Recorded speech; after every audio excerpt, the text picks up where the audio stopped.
Sorry, the school was doing some renovations, and after my boy came home, he couldn't breathe. It became a problem.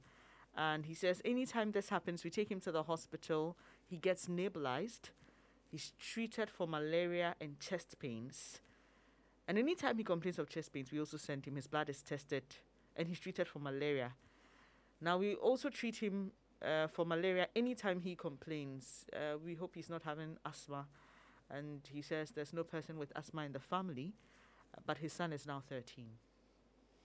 Okay, again, this sounds like asthma to me because he said that this started when there was some renovation happening in the school. We know that children who have asthma may be allergic to dust. They may be allergic to strong scents like paint or cleaning agents. We know that. And then because he says that he's nebulized, if the child is nebulized with salbutamol and the child gets better, that is asthma. Because what is asthma is that your airways are blocked. As soon as you get the class of medications in which salbutamol falls, it opens up.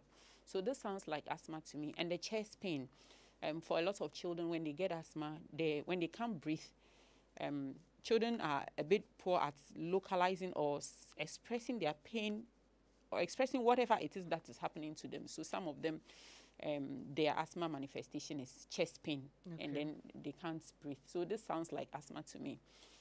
As for treating him for malaria whenever he has chest pain, I would say that's a difficult one to answer because he probably has malaria. He probably doesn't have malaria. We know when you have malaria, you have body aches, so your chest is also part of your body and it can pain you. But this story sounds much like asthma to me. I wouldn't advise treating for malaria anytime he has chest pain.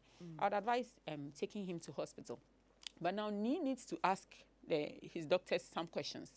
Yes, because if it's asthma, every asthmatic needs an inhaler.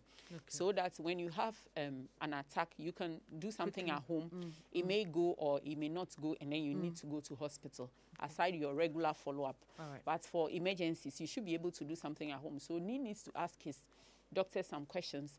If it is asthma, then what should be done is that there should be a plan. What do I do when my child has these symptoms? And then that is done for the child as an emergency at home. Because, you know, the thing about asthma is that you could be having mild asthma. One day you will get a very severe attack. And that can be, touched with, life-threatening. So every asthmatic needs to have an inhaler, needs to have something they can do at home when there is an attack. Okay. All right, okay. So this one is from a different listener, but it's a follow-up to this. Can asthma in children be cured? So some children may outgrow asthma in the sense that we said that asthma is an interplay between your genes and your environment.